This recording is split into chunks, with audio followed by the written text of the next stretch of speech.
একেবারে নতুনত্ব sweet crispy রোলের রেসিপি আপনাদের জন্য নিয়ে এসেছি।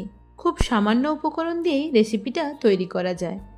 ব্রেড নিয়ে নিয়েছি এবং তার চারপাশে শক্ত অংশটা কেটে বাদ দিয়ে দিয়েছি। হালকা করে বেলে নিয়ে মাঝখানে নারকেলের মিষ্টি পুর দিয়ে মুড়িয়ে নিয়েছি।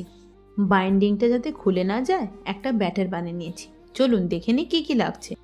এই কটা রোলের জন্য নিয়ে নিয়েছি বড় স্পুনে 2 স্পুন ময়দা এবং 1 স্পুন গুঁড়ো দুধ। অল্প সামান্য জল দিয়ে মেখে নিয়েছি। এবার দেখুন কিভাবে গড়িয়ে নিচ্ছি।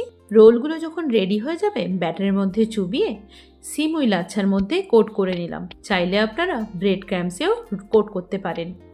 এবার 1 ঘন্টা রেখে দিতে হবে ফ্রিজে। সেট হয়ে গেলে এক এক করে আপনারা ভেজে নিন, চাইলে স্টোর করেও রাখতে পারেন। এই রেসিপিটা একদিন চিকেনের সঙ্গেও ট্রাই করে আপনাদেরকে দেখাবো। এই সব রেসিপি যেটা স্টোর করা যায় আপনারা একবার বানিয়ে 10 দিনও খেতে পারেন, তাই অবশ্যই একবার ট্রাই করবেন।